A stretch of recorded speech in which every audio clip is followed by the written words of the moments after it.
me why. I'll tell you, dear. Don't ever be afraid. Big Lou is here. 'Cause it's natural, baby.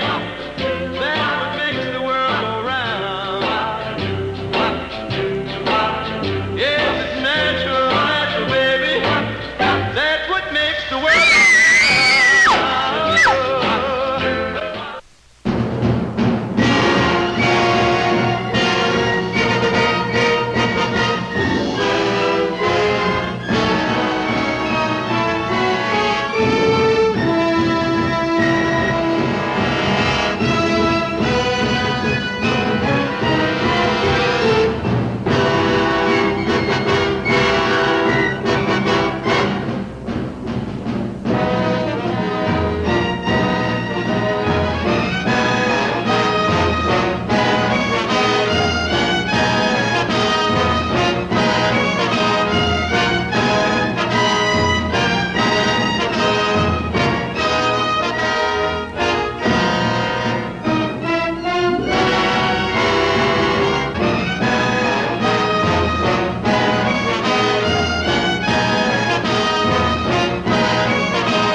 This is 254 on the Ludlow swing, reporting a 984-2. We'll be checking in 45 minutes. 10-4, car 254, KLP 646. Pull over. I saw something.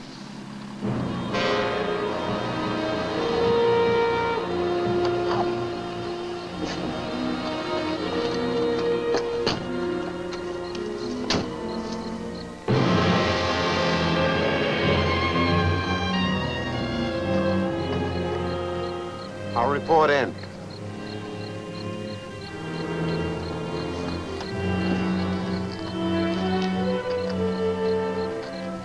Car 254 to Champaign-Urbana. Urbana to 254, go ahead. Car 254 to Urbana. We're investigating an accident at Junction 45 in Ludlow Cutoff. Foul play suspected. Send homicide detail. Oh, yeah. The driver may have been William Summerfield, 177 Decatur Street, Ludlow, Illinois. One of you stay on the scene. The other investigate the Ludlow address. 10-4, car 254, KLP 646. You heard the man. Yep.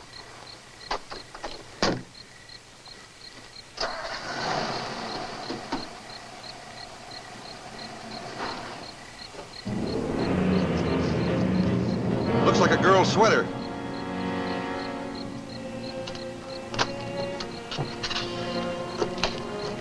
Blood. Urbana to car 88. Come in, car 88.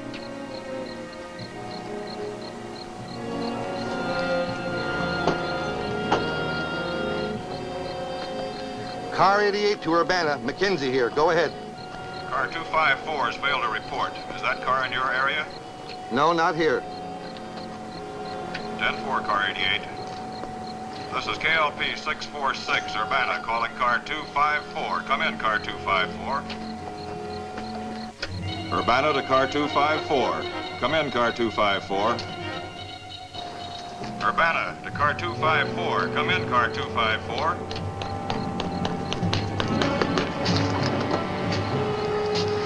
Hello, I'm at Ludlow. The whole town's destroyed. Everybody's gone. You gotta do something. You won't believe this. Send help, lots of help, quick.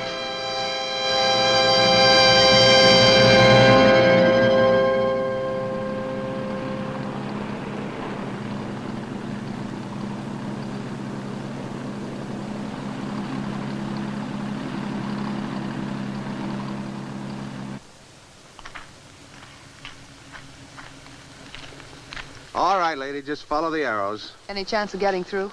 Nope. What happened? Look, lady, just detour, will you, please?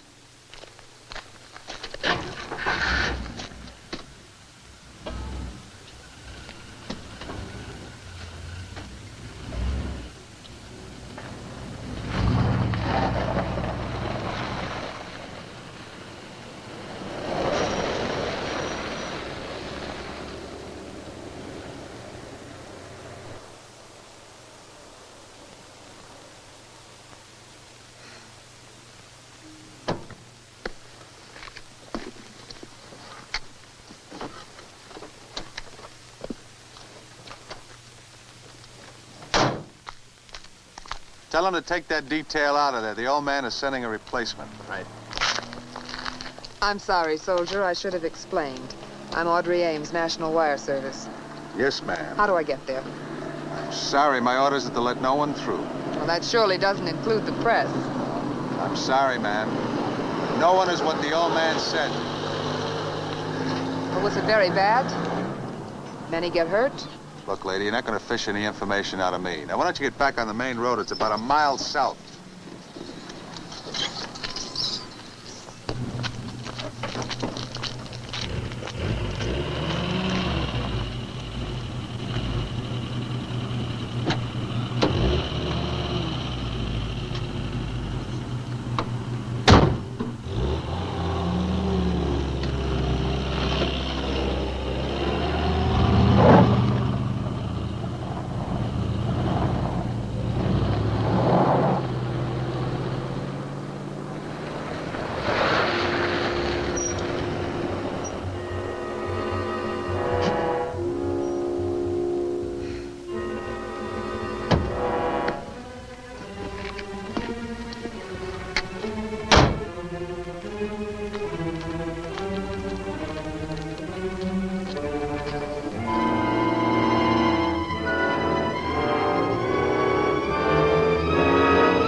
Camera, ma'am. No pictures allowed. Look, you have no right to do that. Sorry, ma'am. I'd like to see your commanding officer, please. Where could I find him? You'll find him in Paxton. He headquarters there. I'll leave your camera at the roadblock.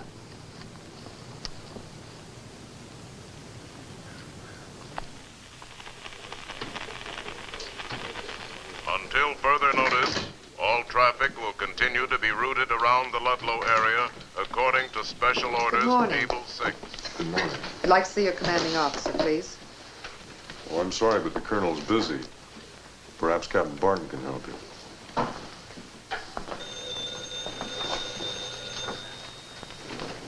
Send her in. Ma'am?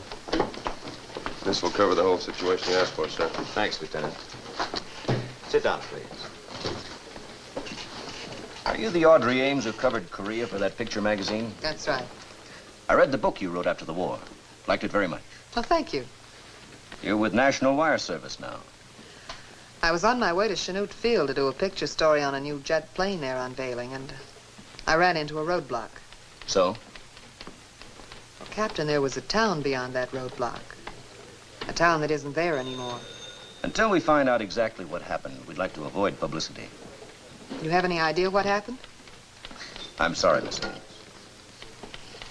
Captain, you can't suppress a story like this.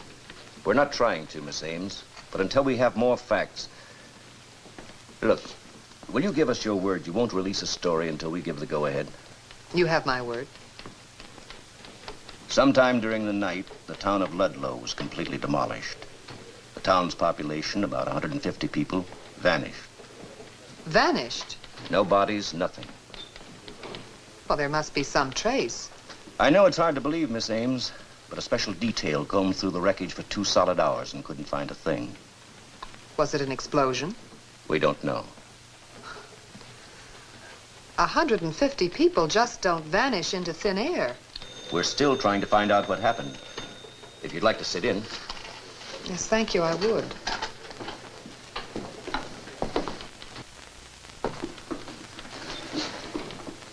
Dave, what time did you leave Ludlow last night? Must have been after 11 o'clock. My son-in-law watched the television news at 10:30, so I sat there and watched that. And my daughter wanted me to sit there and talk a while. Then I got to thinking that I had to get up early, so I took off. Did you notice anything strange or unusual about the house or about the way the family acted? No, same as always. When you were driving out of town, nothing out of the way in the street, the building, or the sky? No unusual light, some sound or movement? Well, I heard something sound like thunder, and about midnight a plane went over. All right, Dave. I can call on you again if I need you? Oh, yes, sure. Edna? Is that the telephone company's official transcript? I put through the last call to Ludlow at 11:59 p.m. When did you first notice anything wrong with the Ludlow connection? 4:45 this morning. I phoned the company linesman to go out there right away. So the telephone lines could have gone down anywhere between 11:59 and 4:45. All right, Edna, thanks. You've been very helpful. Oh, Colonel Sturgeon. Miss Ames, National Wire Service. How do you do? Audrey Ames? I've read a lot of your stuff, seen a lot of your photographs. Yes? Set to go, sir, whenever you're ready. I'll be right there. I hope you understand our problem, our need to keep this quiet. Yes, the captain's briefed me. If anyone wants me, I can be reached in Ludlow by radio. Yes, sir. How's chances of me going along? Not this trip, maybe later. In any case, not until we know what's out there. Oh, by the way, Colonel, my camera was taken from me at the roadblock by one of your men. I'll give orders to have it released.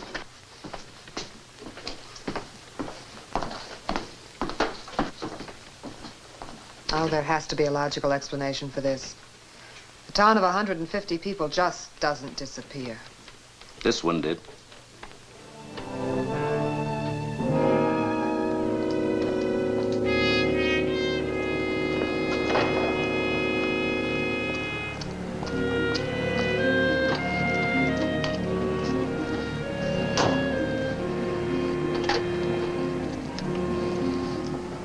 Chicago Mobile Service Operator.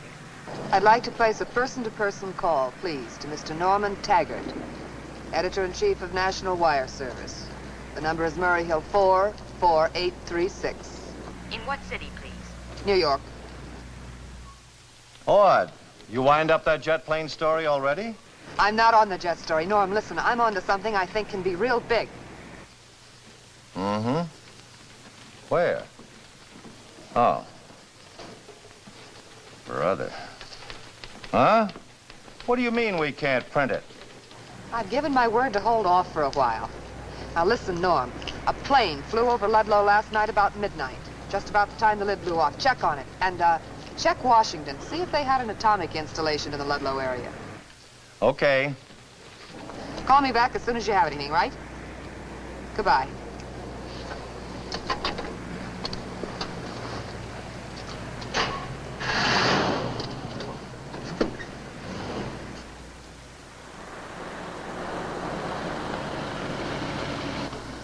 Sorry, miss. You can't? Oh, it's you again. I know I can't, but I'd like to have my camera back, please. Colonel Sturgeon said he was going to speak to somebody. Hey, Corporal. Matthias. She wants her camera back.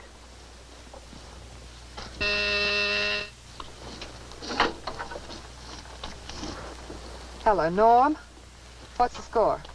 Wrong track, baby. The airlines confirm a commercial liner over Ludlow at 12:03 last night. And there are no atomic installations, secret or otherwise, within 75 miles of Ludlow. Well, it was a possibility. The only people who've been playing around with radioactive materials in your vicinity is the U.S. Department of Agriculture. Department of Agriculture? Yeah, they've got an experimental project just outside Paxton. U.S. Department of Agriculture, Illinois Experimental Station. Okay, I've got that. I'll keep in touch.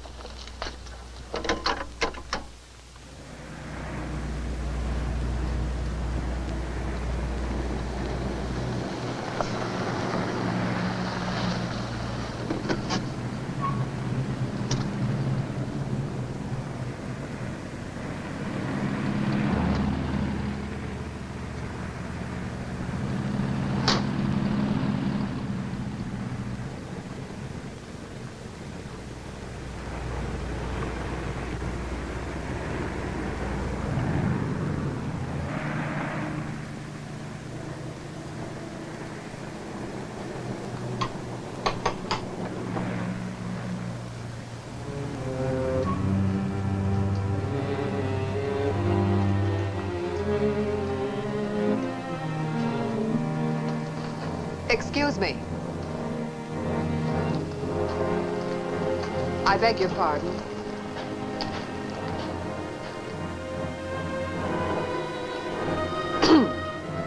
I beg your pardon.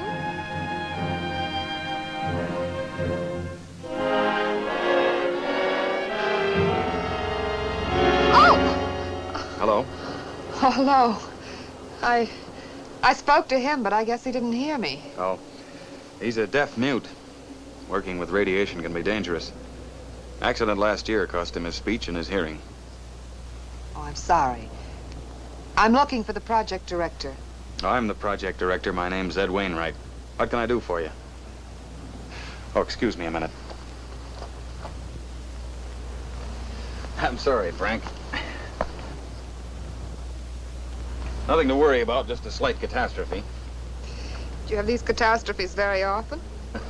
All the time. It's hard to keep these little things from getting in. These are snails. Last summer it was caterpillars, and after that it was grasshoppers by the drove.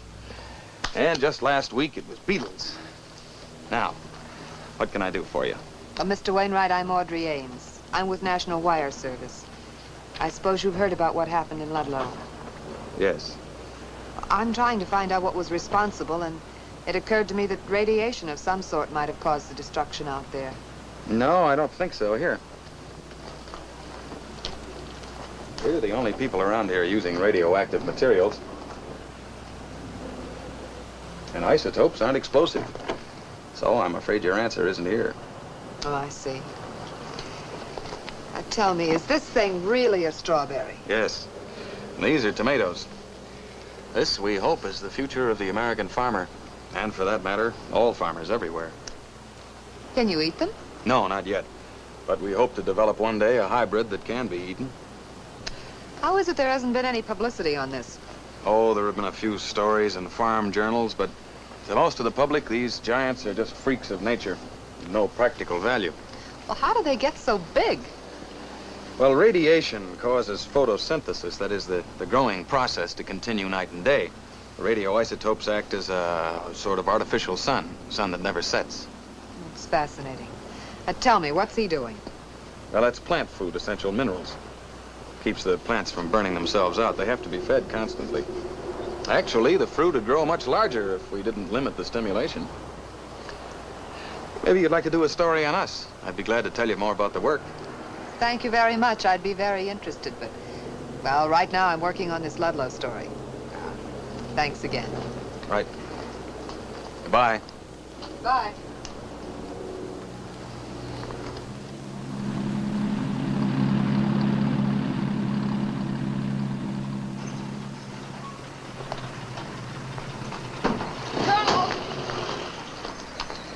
You here? Well, he wouldn't let me inside, so... Colonel, Springfield is on the line. Colonel, you just got back from Ludlow. You said after you got back I could go. I said maybe. Well, how about it? Tomorrow it'll be open for the press. Oh, Colonel, be fair. I played ball with you. Give me the jump on the other reporters who'll be in here. At least let me take some pictures in Ludlow. I promise I won't put them on the wire till tomorrow. Well, I guess you rate that. For effort, anyway. Barton, take Miss Ames to Ludlow. And I hope you have a strong stomach.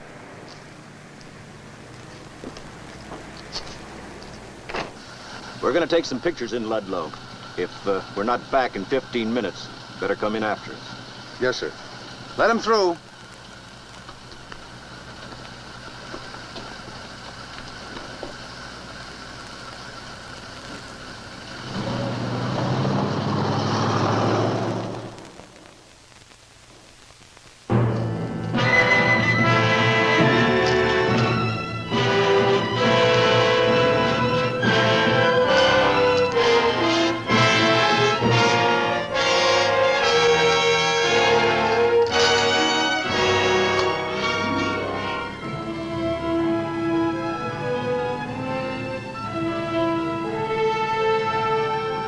I've had enough.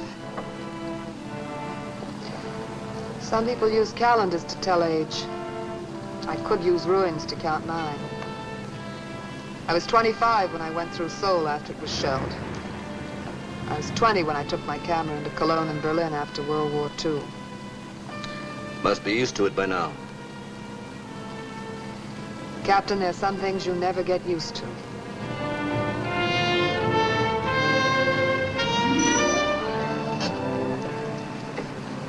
How about a drink to wipe away some memories? Good way to get rid of the jitters. I know a little place. How do 150 people vanish into thin air? Well, around this part of the country, things seem to have a way of vanishing. Only a couple of months ago, it was a warehouse. Kind of fell apart overnight, just like Ludlow.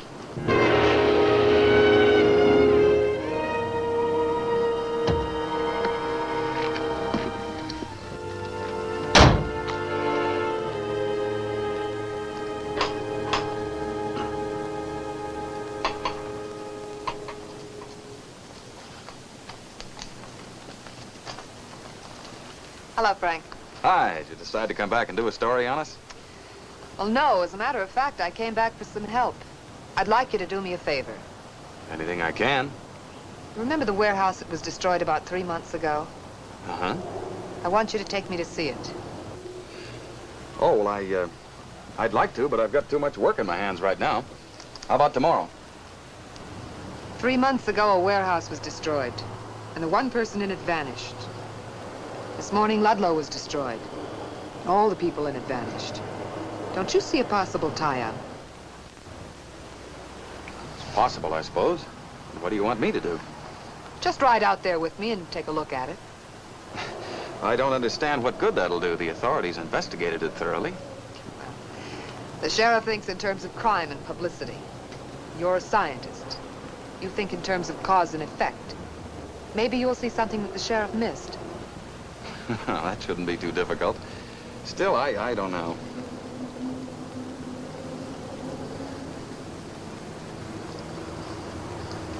What's he saying? He says that your lips are easy to read, that your theory makes you a very bright girl in his book, and that he'd like to go along with us. Good.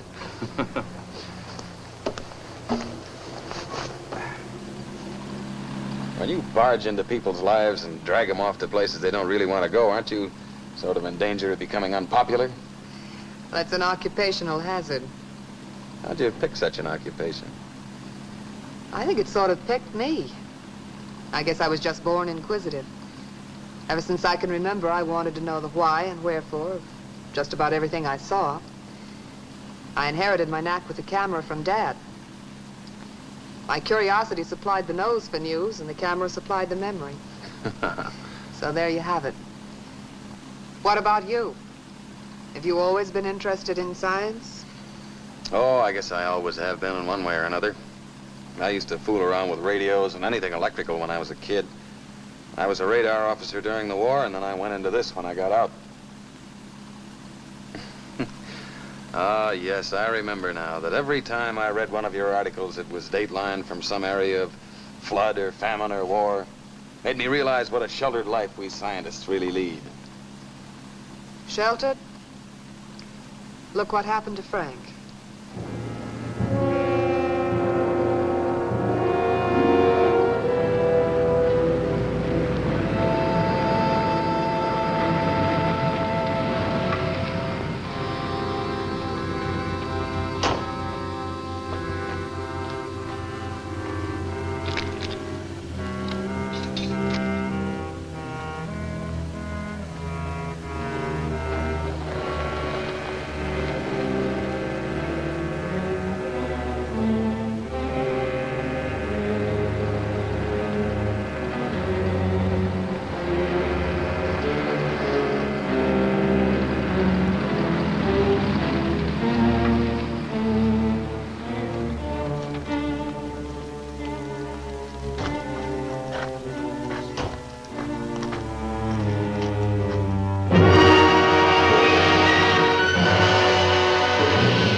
As though some force had to push these walls out from the inside.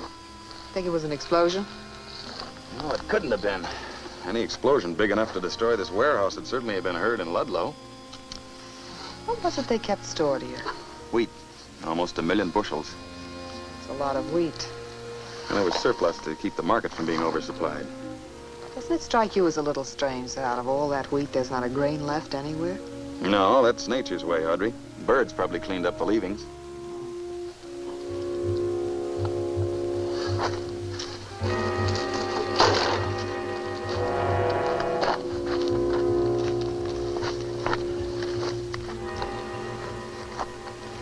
I see what you mean, Frank.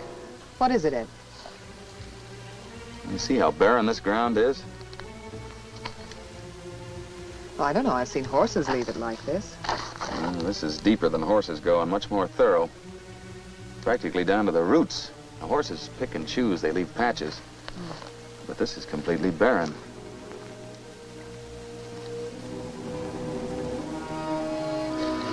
Well, leave it to old Frank. He'll make a botanist out of me yet. You're head of a government lab and you need lessons in botany? Well, I try to teach him what I can about my field of study. He tries to teach me what he can about his. Aren't you a botanist? No, I'm an entomologist. The study of insects. Well, then how come you're working with plants? Well, the existence and development of plants and insects are very closely related. They're highly dependent on one another. As a plain matter of fact, one couldn't live without the other. And that's why I can't understand. Ground like this is usually teeming with insects.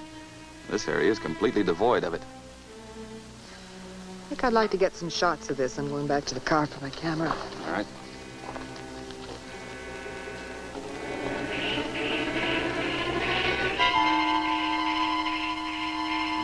Here, let me help you. What was that? I don't know.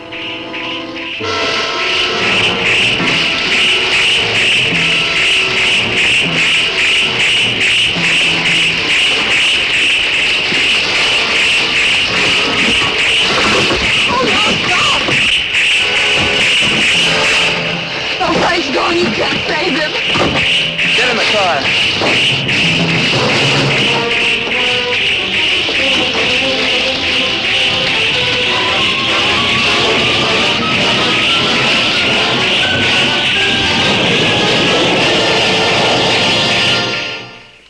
The Geiger counters show no radioactivity to speak of, sir. Only background. There's got to be an explanation somewhere. I've got your explanation for you, Tom. Ed. Now listen, you've known me ever since I came to Paxton. You know I'm not given to hysteria, and you've got to listen to me with an open mind. Take it easy, Ed.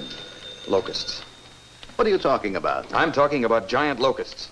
Giant locusts are responsible for all of this. Are you nuts? No evidence of any explosion, Colonel. Buildings look more like they were hit with a battering ram.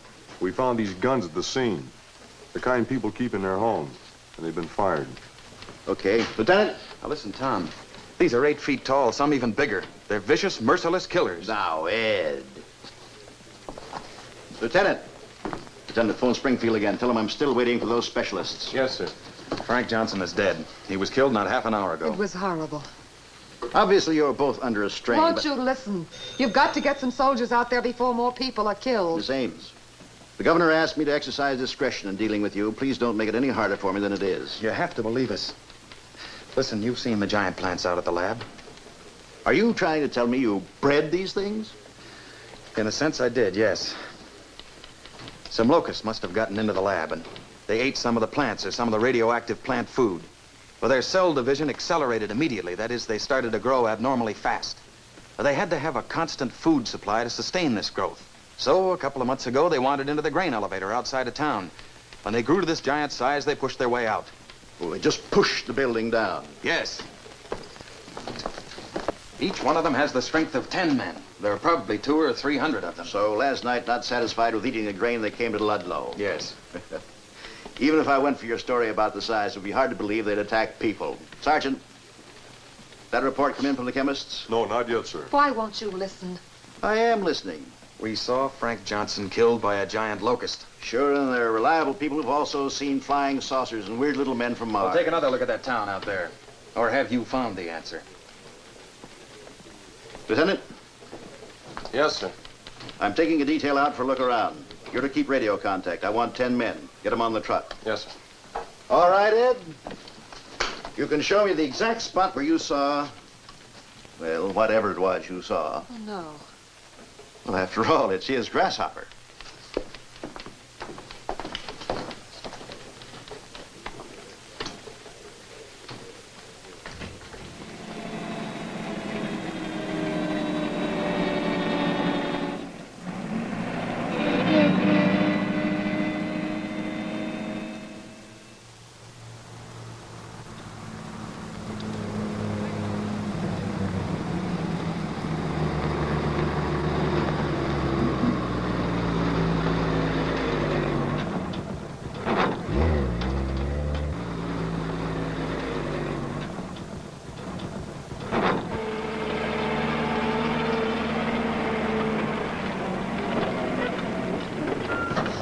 All right, Grasshopper, let's go. It is a rat.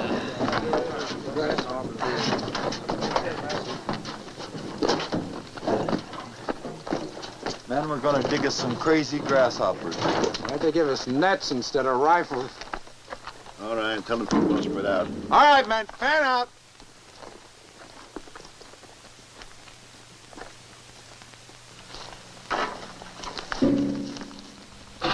Here's the spot, Tom. Where's the body? There isn't any body. Just like Ludlow.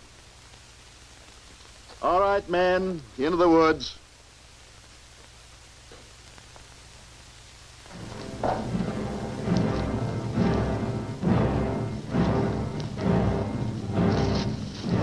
Hey, Frank. Maybe we could train one of these giant whatsits to pull a plow, huh?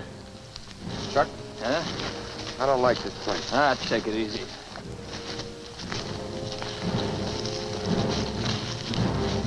You know, grasshoppers are good eating. Yeah? Much did it catch you?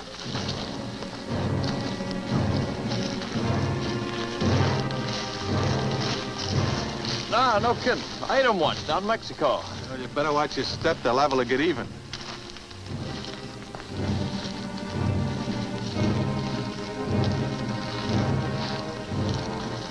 They must have seen something.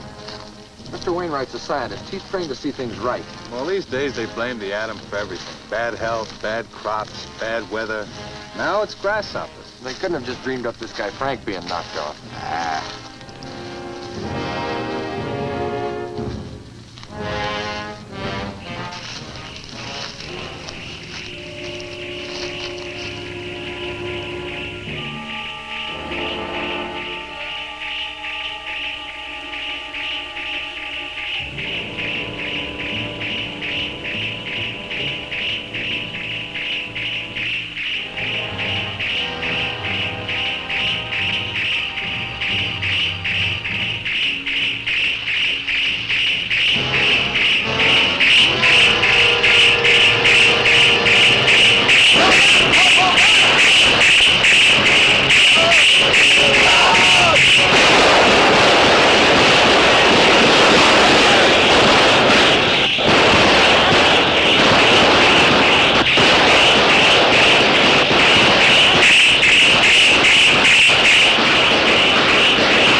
Every available man.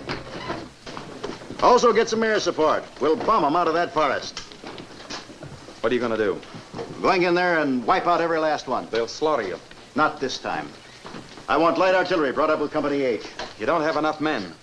There'll be 3 regiments out there tomorrow by 0300. You don't understand. You still don't have enough men. Not enough men for a couple of hundred locusts? There are more than a couple hundred. But you said before that was before I heard them screech. The noise they made convinces me there are more. How many are there? I don't know. There could be countless numbers.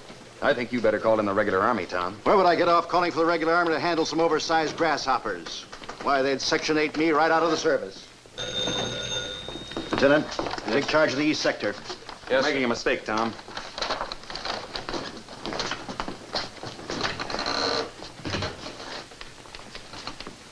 I'm afraid he doesn't understand how serious this is. Well, after all, he knows what the military is capable of. Well, that's just it. He has faith in regimental firepower because he's seen it work. But he's never come up against an enemy like this before. And you've done all you can. No, I haven't. In a way, I feel responsible, Audrey. The country's in deadly danger if those locusts break out of the forest. What are you going to do? I'm going to Washington. Maybe the army people will listen to me. I'll go with you. Maybe I can help. I saw them, too. All right. We've got to convince them, Audrey. We may be witnessing the beginning of an era that'll mean the complete annihilation of man. Annihilation? Annihilation. The beginning of the end.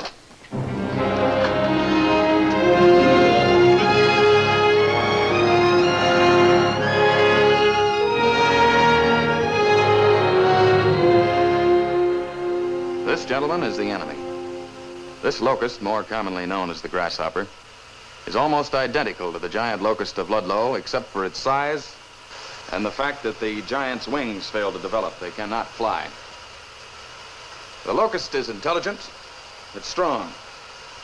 Locusts follow a leader. Like the bee and the ant, they're able to communicate with each other. This communication or call is produced by the hind legs. This is the 1956 Australian locust plague. Covered an area of 400 square miles. We've been plagued by locusts since biblical times. We've tried various forms of combating them. As a matter of fact, in our own country, the early settlers of the Massachusetts Bay Colony armed themselves with bundles of brush and drove millions of locusts into the sea. Now today, despite the fact that we've developed powerful insecticides, the locust still inflicts damages to the tune of $25 million in the United States alone. California, Colorado, Texas. Even this small locust will attack a man. It has two powerful jaws that are edged with sharp teeth. It will kill other insects and devour them. If no other insects are available, it becomes a cannibal, turning on its own kind.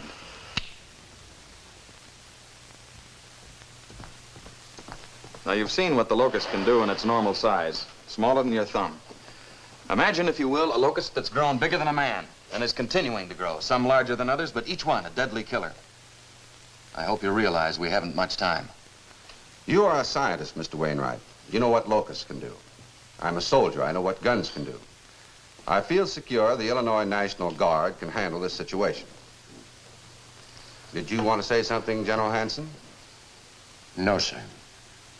I was greatly impressed with your presentation, Wainwright. I'm sure all of us were. Thank you very much for coming.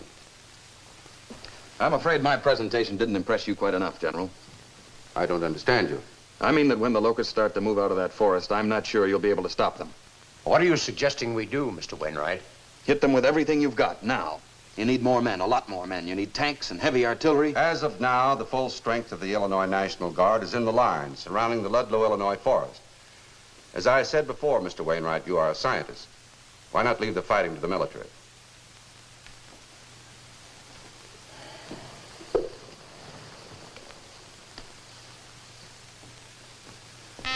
Urgent call from Paxton, Illinois, sir.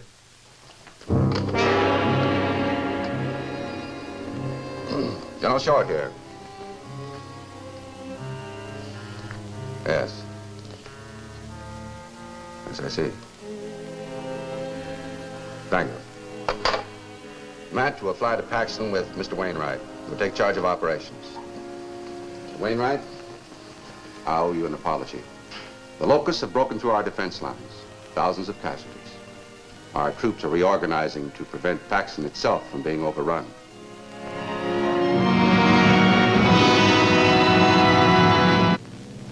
The hill position in the suburbs of Paxton must be held. Otherwise, the 100 miles between Paxton and Chicago will lie open. General, we can't land in Paxton, sir. Why not? It just came over the radio, sir. Giant locusts have overrun Paxton at 1400.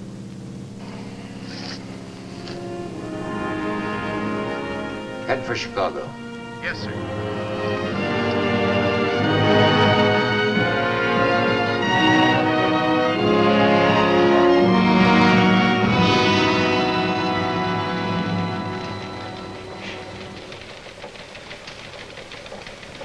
Captain, I want these positions held. I want them held at all costs, if humanly possible. And Captain, have your map people immediately turn out 300 overlays, showing the Chicago defense line is tentatively set. Yes?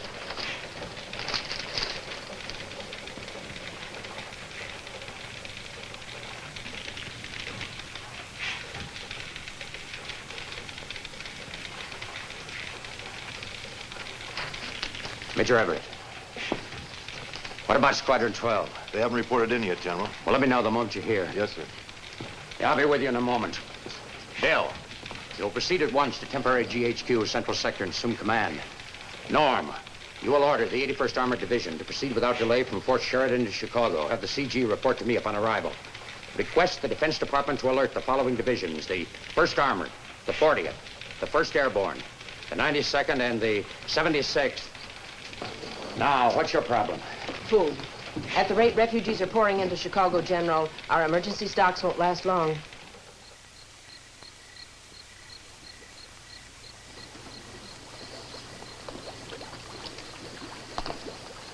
Toxaphene is one we haven't tried.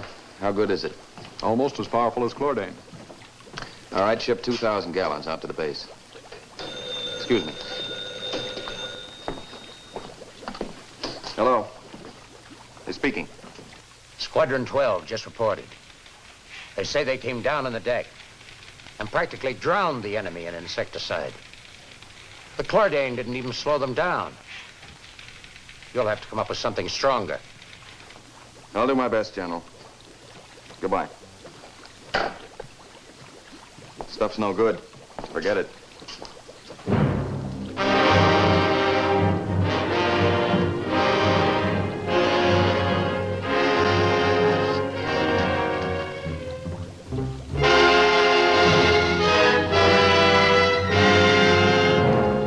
Looks pretty bad, doesn't it?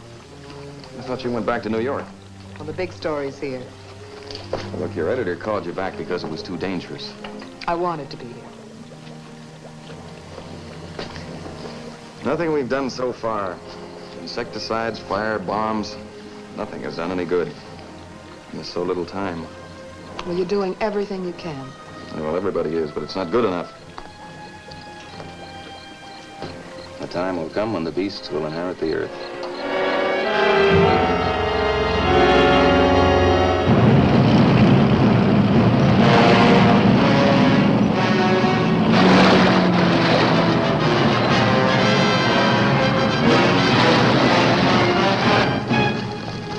No, there's no sign of the locusts yet, General. Out.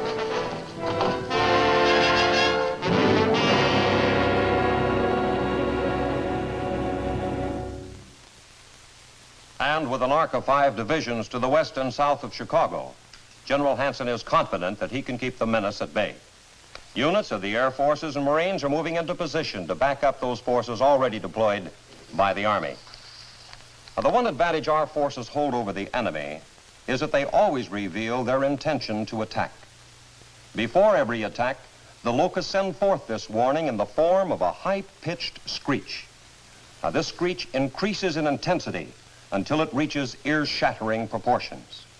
And it's when this screech reaches its full intensity that the locusts attack.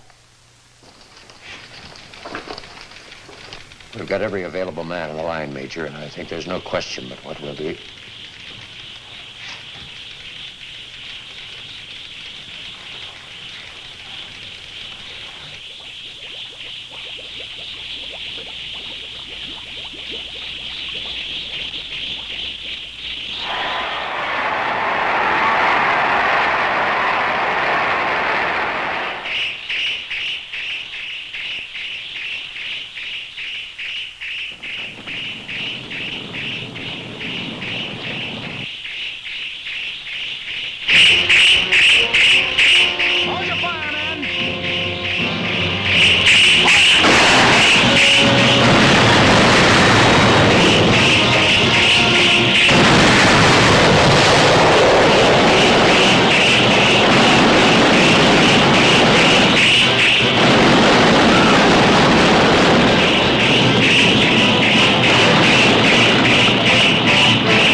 come, wave after wave.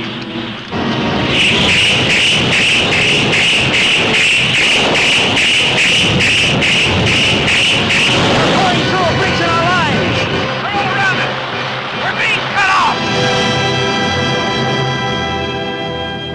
We interrupt this program for an important announcement. The giant locusts have reached the Chicago South Side and nearby suburbs. I repeat, the giant locusts have reached the Chicago South Side and nearby suburbs. Keep calm. Take shelter in basements. Take shelter in basements. Do not panic. Attention, please. Attention, please. Keep moving. Do not block the highway. Push stalled cars off-road at once. Keep all traffic moving. Do not panic. Do not panic.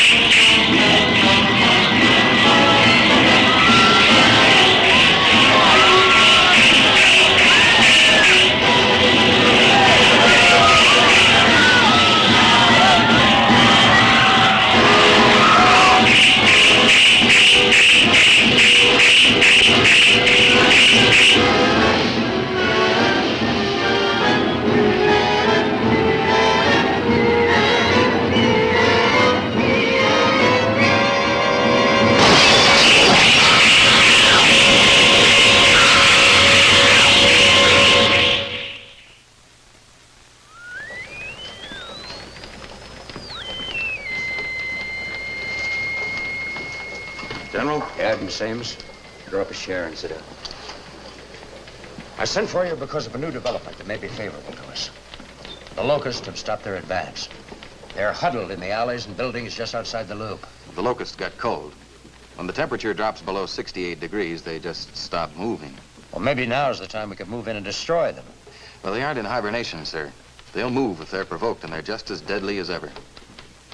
When the sun comes out tomorrow, they'll be active again. The Air Force is standing by with a B-52 loaded with an atom bomb. You can't drop an atom bomb on Chicago. Washington has given me authority to do just that, as a last contingency. If the bomb is dropped early tomorrow, there'll be no loss of life. The city will be evacuated by then. Well, what about the property? There'd be $1 billion worth of damage in a site that's too contaminated to rebuild on. I realize that. But if we don't drop the bomb, Chicago will almost certainly fall. The bomber crew is alerted for a drop at dawn. If we don't come up with something by then, I'll make a final check with Washington and relay they're okay. Isn't there a chance the locusts could die in the night of the cold? No, not at this time of year. Takes 24 hours of exposure at 14 degrees. Isn't there some way you could drive them into the lake? In Washington, you said the settlers did that. Settlers? Oh, the early settlers in Massachusetts did literally drive them into the sea.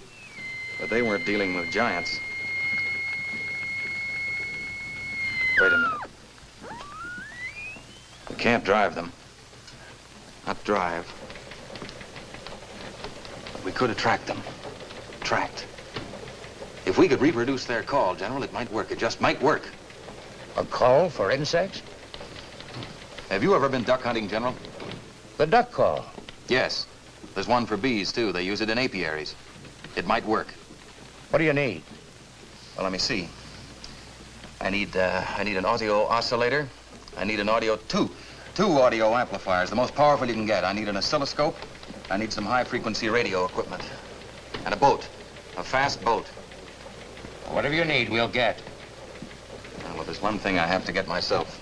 Something that'll tell me when I've succeeded. What's that? A live giant grasshopper.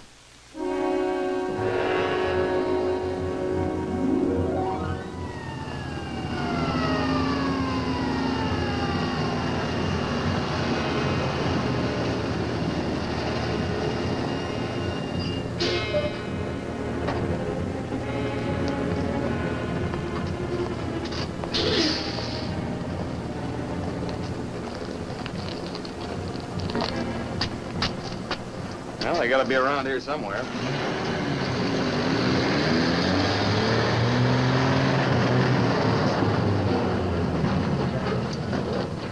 All right, men, off the truck.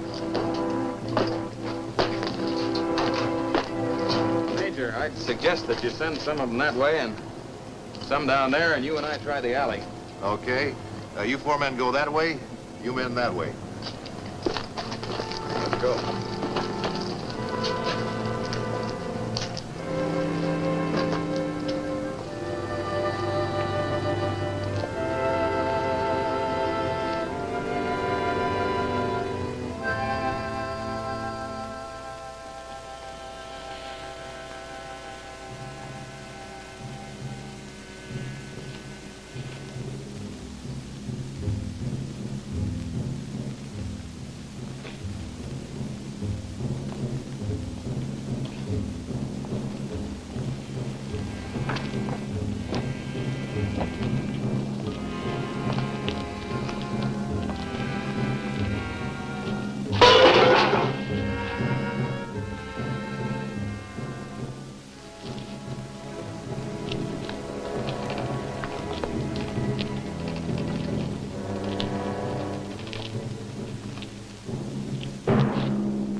Lucky we got one of the smaller grasshoppers. You're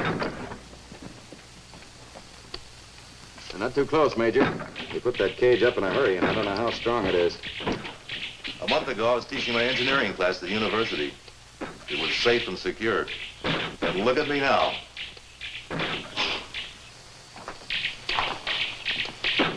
You know, I'm 37 years old, and all of a sudden I realized for the first time how much I've taken life for granted.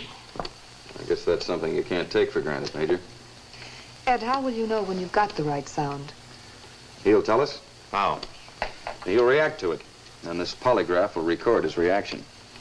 How long will it take? It's a matter of trial and error. Could take 10 minutes or 10 hours. We don't have 10 hours. We're dropping that bomb at dawn.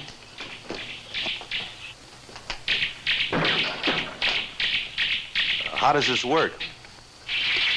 Well, I've just attached these wires from the polygraph to the 2 copper strips at the base of the cage. Now, the locust, like every other living thing, has galvanic reflexes or electrical charges in direct ratio to its activity or emotional stimulation. I don't understand.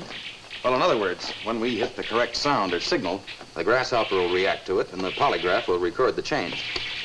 Now, you notice how steady and regular the movement of the needle is now?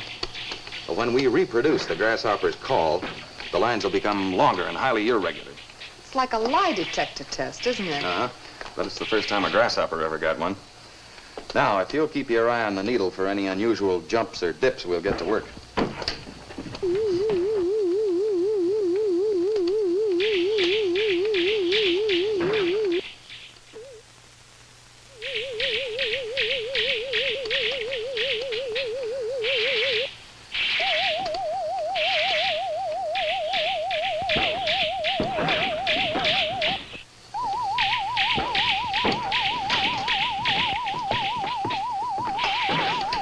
Wainwright, you've had your chance. Now it's the Air Force's turn. Operator. Operator, this is a top priority call. Get me General Wagner at the air base.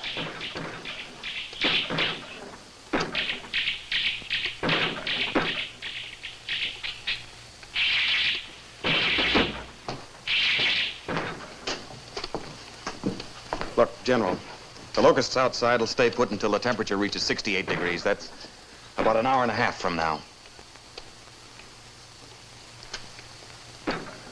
Wagner, Chicago has been evacuated. Unless you receive instructions to the contrary by 0616, that is 90 minutes from now, you will order your B-52 crew to deliver the bomb on the designated target.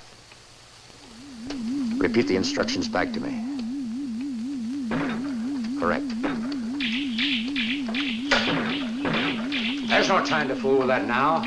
Major, get a detail of men up here to move this stuff. And bring some extra grenades. There's some in my staff car. There's a new lab set up for you at my new HQ outside the city.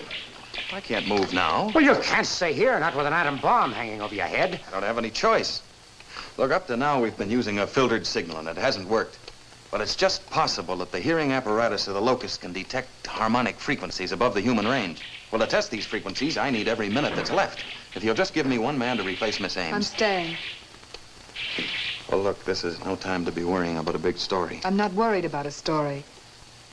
Will you please leave before it's too late? No. Major, you and a detail of 2 men will remain here with Mr. Wainwright. I will station men at 3 observation posts. 1 in the suburbs, 1 near the Art Institute, and 1 on top of a downtown hotel. Also, a helicopter will spot from above. There will be a getaway car parked downstairs at the main entrance. I suggest you use it by 5:45 at the very latest. If you are successful, contact me at once so I can stop the bomb.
Look at this.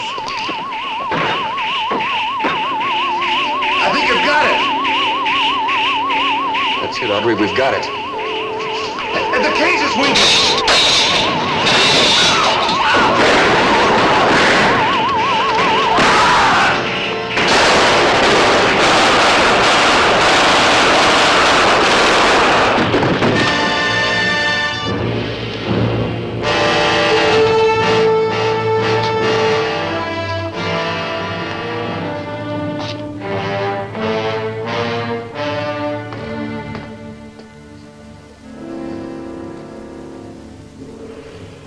Cover him up.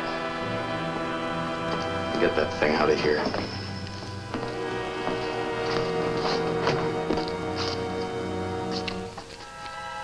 Emergency lab to Chicago GHQ. Emergency lab to Chicago GHQ. Come in, General. Are you there? Now listen to me, Wainwright. We found it, General. We found the frequency. Good. Now stand by. I've got to stop that A-bomb. I'll get right back to you. Chicago GHQ to Double B. Chicago GHQ to Double B. Chicago GHQ to Double B. Over. This is Double B. Come in, Chicago GHQ. Over. Hanson here. Your mission is canceled. Return to your base. Repeat the message. Over. Mission canceled. Return to base. Over. Chicago GHQ to emergency lab. Right here. The show is yours, Wainwright. All right, get that equipment on the lake in a boat, and I'll be your Pied Piper.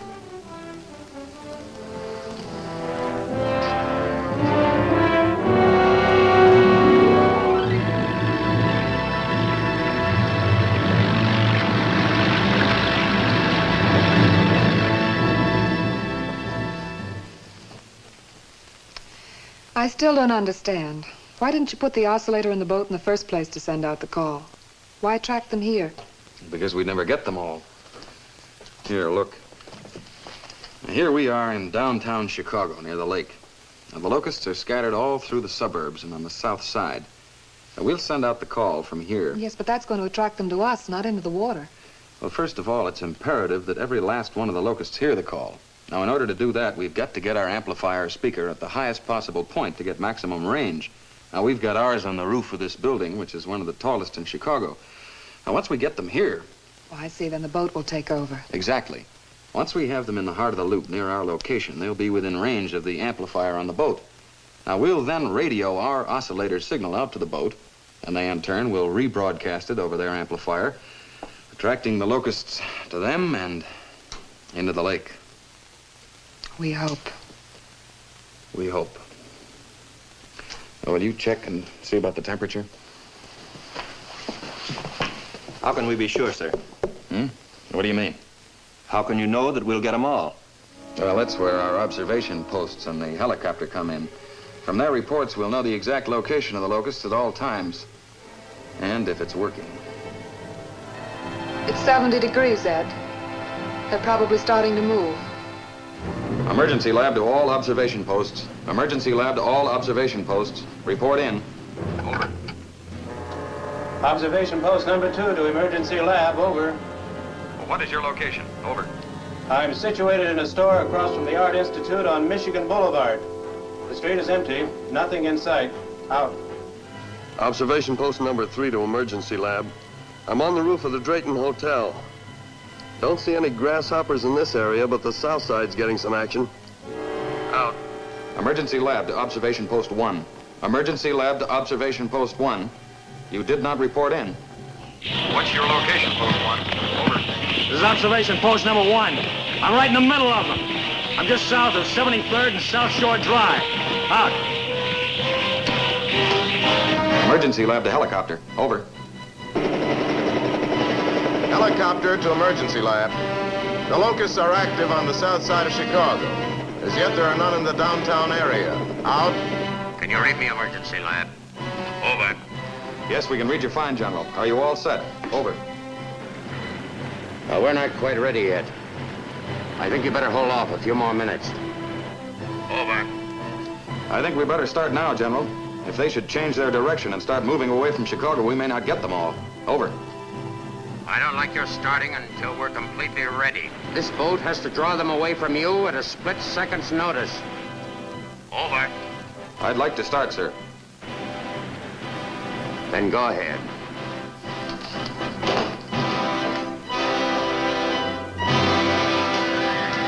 Sergeant. Yes, sir? Is that the wire that leads to the speaker on the roof? Yes, sir. Oh, plug it into the amplifier, will you? Yes, sir.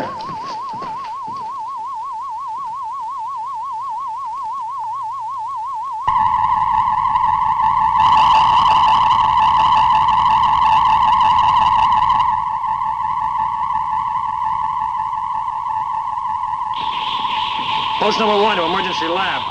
The locusts are leaving this section. They're heading toward Chicago's downtown.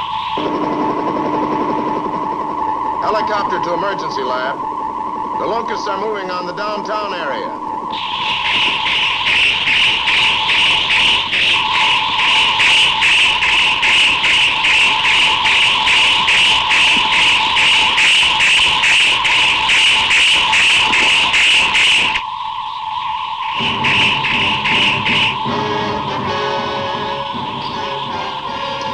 Observation post number 3 to emergency lab.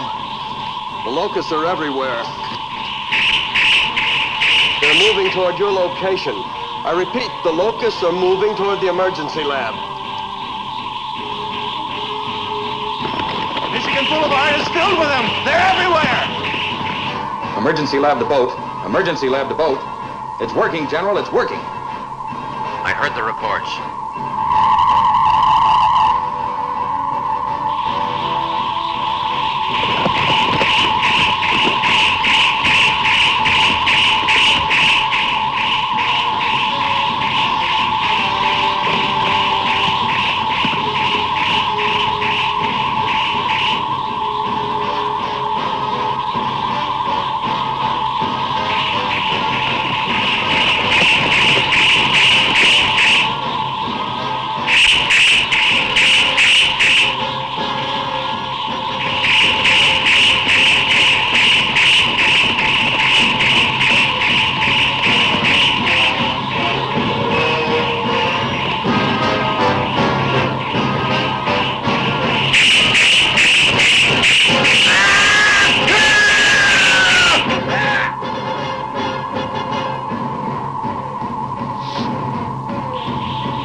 Here they come.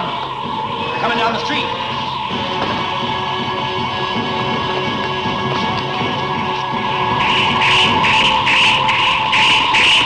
They're climbing the building.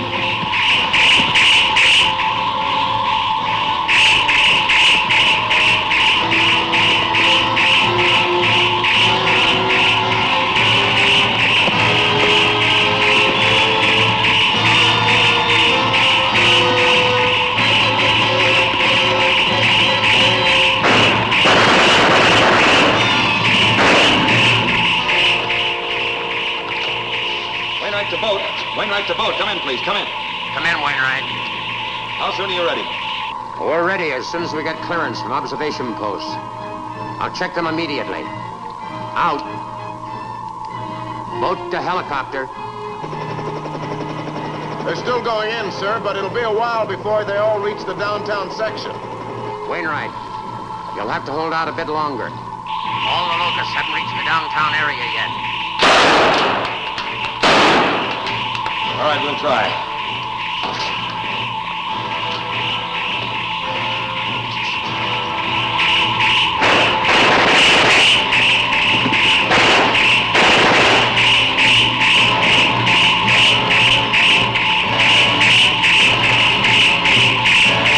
We can't hold out much longer.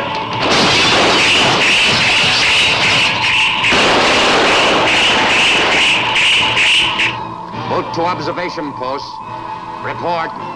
Over. Post number 1. All clear, sir. Post number 2. All clear, sir.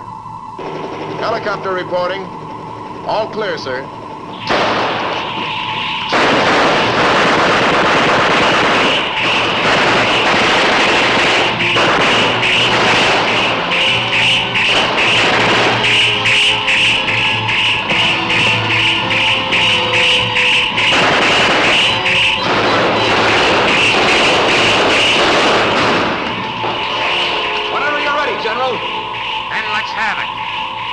Okay, go ahead, Audrey.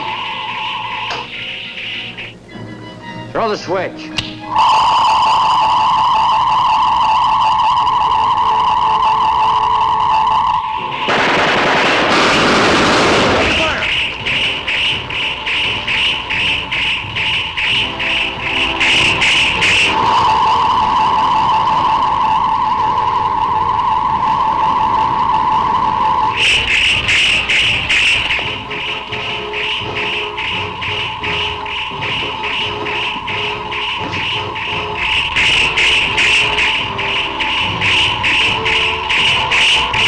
Helicopter to boat. General, they're responding. They're responding. They're swarming toward the water. They're climbing all over each other, going into the water.